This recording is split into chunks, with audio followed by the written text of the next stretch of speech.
Indo British advanced pain clinic నొప్పి మాయం surgery దూరం ఫర్ అపాయింట్మెంట్స్ 9155515563.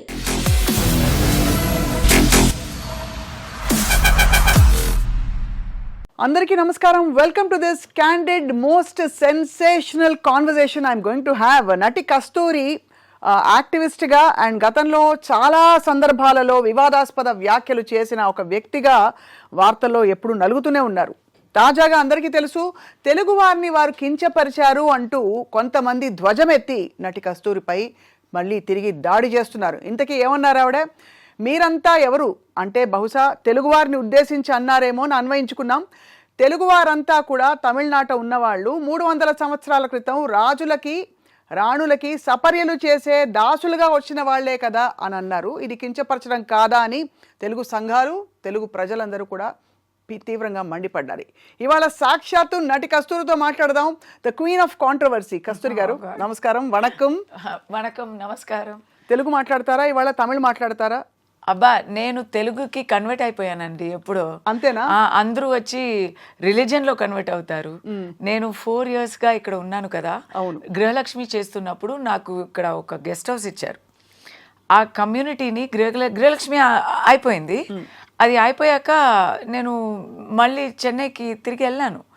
వాపస్ వెళ్ళాక నాకు అసలు it was so bad for me. I missed my neighbours, I missed my community so much. ఇక్కడి నుంచి కూడా మీరు మళ్ళీ ఎప్పుడు వస్తారు అని అడుగుతూ ఉంటే నేను ఆ కమ్యూనిటీలోనే ఒక ఇల్లు కొని మళ్ళీ వచ్చేసా. కోరుకొని నేను వచ్చేసాను హైదరాబాద్లో ఉన్న. బహుశా అందుకేనా తెలుగు వారి గురించి అంత పెద్ద మాట అన్నారు అని అడిగితే?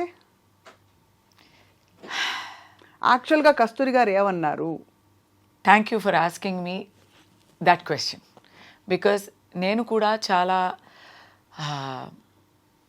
ఎలా చెప్పాలి, గుండెల్లో చాలా నొప్పేసి చాలా డిప్రెషన్లో ఉన్నా ఒక 2 days. ఇప్పుడైతే నాకు మళ్ళీ ఆ ఫైటింగ్ స్పిరిట్ వచ్చేసింది. But when I saw it for the first time I could not believe my eyes. నేను చెప్పింది దాని ముందు నేను స్పీచ్ ఇచ్చిన రోజు అయితే 3rd November అండి. ఆ రోజు నాకు ఎన్ని పాజిటివ్ ఫీడ్బ్యాక్, అందరూ ఫైరీ స్పీచ్, నువ్వు సింహగర్జన చేసావు, మరీ రూలింగ్ పార్టీని కంప్లీట్ ఫేస్ మాస్క్ని ఇప్పించావు అని అంత మంచి ఫీడ్బ్యాక్ వచ్చినప్పుడు. ఇచ్చింది ఎవరు? ఫీడ్బ్యాక్ ఇచ్చింది అందరూ తెలుగువారు కూడా. అక్కడ వేదిక మీద తెలుగువారు ఉన్నారు. So there all anybody who was in support of the Brahmin community of Tamil Nadu. So ఈ కాంటెక్స్ట్ నేను చెప్తాను. అది ఒక సర్వసామాజిక కాన్ఫరెన్స్. అది సర్వసామాజిక కాన్ఫరెన్స్లో తమిళనాడులో ఉన్న అన్ని కులాలు, అన్ని పార్టీసు ఆ వేదిక మీద ఉన్నారు. అక్కడ నేను స్పెషల్ గెస్ట్గా వెళ్ళి బ్రాహ్మిన్ కులానికి వాళ్ళు ఫేస్ చేసే అలా యుగానికి ఫేస్ చేస్తూ వస్తున్న పర్సిక్యూషన్ గురించి మాట్లాడాము. It was a conference for assuring the safety and dignity of Brahmins in Tamil Nadu. మీరు అడగొచ్చు, బ్రాహ్మిన్స్ గురించి ఏంటండి, ఇక్కడ లేరా బ్రాహ్మిన్స్ అని అడగొచ్చు. కానీ అక్కడ ఉన్న వాతావరణ వేరే ఎక్కడ లేదు. సో అక్కడ మాట్లాడుతుంటే నాకు చాలా పాజిటివ్ ఫీడ్బ్యాక్ వచ్చింది. మిడ్ నైట్ ఒక్క ట్విట్టర్లో ఒక ప్యానెల్ వచ్చింది. నేను అది పొద్దునని I wake up very early, morning 6 o'clock చూస్తున్నా. ఇమ్మీడియట్ నేను వచ్చి అది I'm giving the clarification. Immediately I'm saying what have you return. ఆ ప్యానెల్లో ఏమిటంటే తెలుగు వాళ్ళని తక్కువ చేసిన కస్తూరి అని తమిళ్లో ఒక panel. That media is affiliated to ruling party. అక్కడ వచ్చింది. నేను ఇమ్మీడియట్లీ దాన్ని ఆబ్జెక్ట్ చేస్తున్నా. నేనేం మాట్లాడాను, మీరేం ప్యానెల్ వేస్తున్నారు. ఇంకోటి వచ్చింది. అలా కొంచెంగా వస్తూ by the end of the day ఒక చాలా దారుణమైన ఆరోపణ వచ్చేసింది. People, it is there in my phone with the date stamp. ఒక వీడియో, నేను మాట్లాడిన వీడియోని కట్ చేసి పెట్టి, అంతపుర సేవాలకి వచ్చిన వాళ్ళే కదా, వాళ్ళు సంతతియే కదా తెలుగు వాళ్ళు తమిళనాడులో అన్నే వరకు వచ్చేసింది. ఇలాంటి చులకమైన మాట ఎప్పుడు నా నోటి నుంచి రానే రాదు. అలా చెప్పాలంటే ఇట్స్ అలా చెప్పాలని ఓ ఐడియా కూడా రాదు. It is a very Dravidianist thinking. ఇప్పుడు రూలింగ్ పార్టీలో డిఎంకే ఉన్నారండి, వాళ్ళే ఎప్పుడు నన్ను కూడా నా క్యారెక్టర్ నేను ఏం పని చేస్తున్నానంటే నీచ పని చేస్తున్నాను అని తిట్టేవారు. It is a typical Dravidian ideology thinking to say somebody came from a bad background, somebody came from అంటే అంతఃపురంలో ఇప్పుడు నా మీద కేసు వచ్చింది.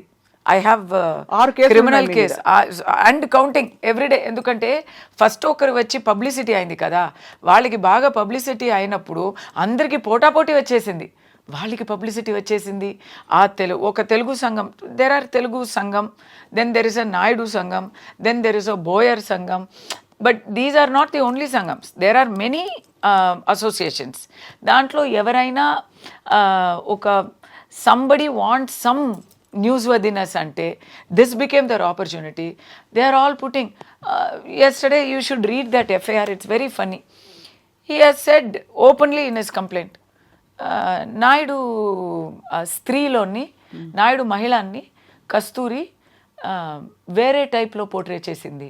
నాయుడు మహిళని ఇలాంటి మీరు నా స్పీచ్ చూస్తే, స్పీచ్ వింటే మీరు విన్నారా? విన్నాను, అర్థం చేసుకున్నాను. మరొక్కసారి నీంగెల్లా యారు అంతే నేను అడిగింది, మీరంతా ఎవరు?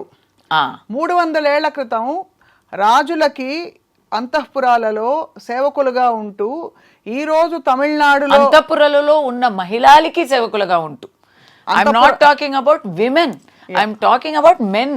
అంతఃపురంలో మహిళలకి సేవకులుగా ఉంటూ ఈ రోజు మీరు తమిళులుగా చెప్పుకుంటున్నారే అని మీరు ఉద్దేశించారు? కాదు, దాంట్లో ఒక మాట కీవర్డ్ వచ్చింది కదా, అప్పుడు తెలుగే మాట్లాడారు కదా మీరు, ఇప్పుడు మీరు తమిళ కులం అని చెప్పుకుంటున్నారు.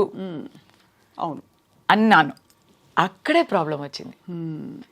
ఎవరో వచ్చి పని చేస్తే ప్రాబ్లం వచ్చేది కాదు. నేనేం చెప్పాను, తెలుగు మాట్లాడారు కదా ఆ రోజుల్లో మీరందరూ అన్నాను. రాజులు కూడా తెలుగే మాట్లాడారు, ఆ రాణీలు కూడా తెలుగే మాట్లాడారు.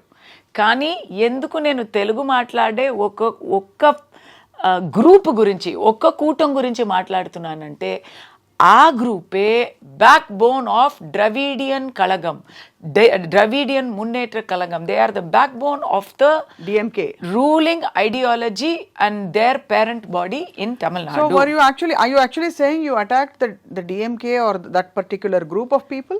తమిళనాడులో అందరికీ అర్థమైంది already. I am not the first person to say it. It's a historically. So వాళ్ళ లీనియేజ్ ఏమిటని చెప్తున్నారు మీరు? ఇప్పుడు అక్కడ ఈవెన్ తెలుగు లీడర్స్, ఇప్పుడు అక్కడ ఉన్న తెలుగు లీడర్స్ కూడా they have always given many interviews which is available on public domain about the Telugu antecedents of today's ruling party, leaders of the Dravidian ideology. ఇప్పుడు ద్రవిడియన్ పార్టీ అని Dravidian Kazhagam is the parent body. Dravidian Kazhagam ఎలా అంటే it use to be known as the non Brahmin movement. అంటే బ్రాహ్మణ ఆధిపత్యానికి వ్యతిరేకంగా ఏర్పడ్డ ఒక సంఘం, సంఘటితంగా ఏర్పడ్డ ఒక గ్రూప్. నేను బ్రాహ్మణ ఆధిపత్యం అనేది ఉన్నది అని కూడా నేను ఒప్పుకోను. మీరు ఒప్పుకోరు? వాళ్ళు అన్నది అది, వాళ్ళు ఆరోపణ ఇచ్చింది అది. వాళ్ళకేంటంటే ఆ టైంలో Gandhiji was the biggest strongest force of freedom struggle 1926లో. సో బ్రిటిష్కి దానికి ఒక ఆల్టర్నేటివ్ కావాలి. సో ఎక్కడా చూస్తే ఎవరు గాంధీకి వ్యతిరేకంగా మాట్లాడడానికి సిద్ధంగా లేరు. In Tamil Nadu all the Brahmins were behind Gandhiji. ఆయన మళ్ళీ ఆయన కోమటి కదా?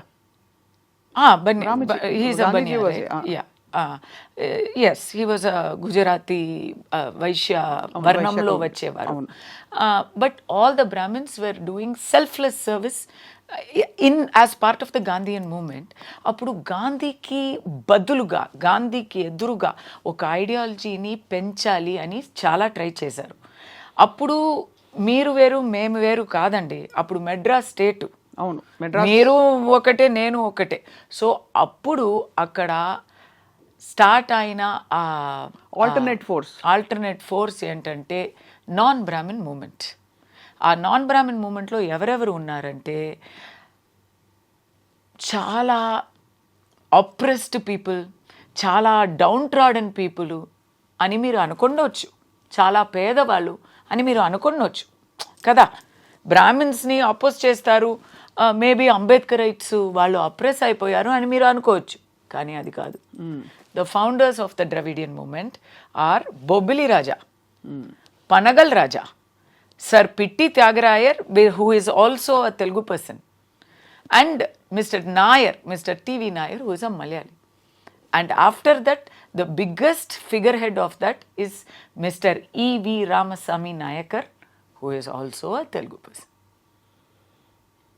Right? Right. So that is the Telugu background I am talking about, where these are all the Telugu people who coined the word Dravidian, because వాళ్ళు తమిళకి వ్యతిరేకంగా కాదు, కానీ వాళ్ళు తమిళ వాళ్ళు కూడా కాదు.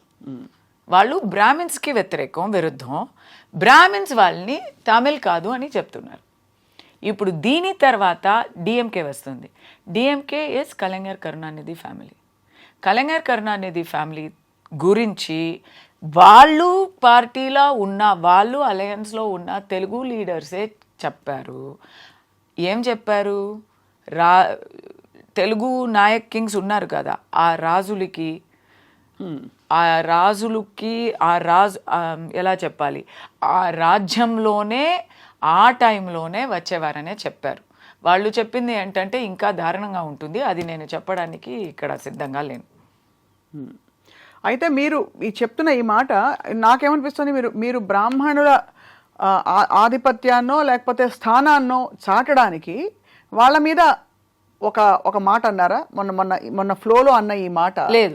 Was it war of words between Brahmins and power of words ఏంటండి? Power అనేదే కాదండి. అబ్బా, అక్కడ Tamil Nadu is very different from the rest of South India. ఈ ద్రవిడియన్ ఐడియాలజీ అక్కడ బాగా పెరిగింది, but it stayed in Tamil Nadu. ఇక్కడ తెలుగులో వచ్చి నేను అదే నా స్పీచ్లో అదే ఉంది.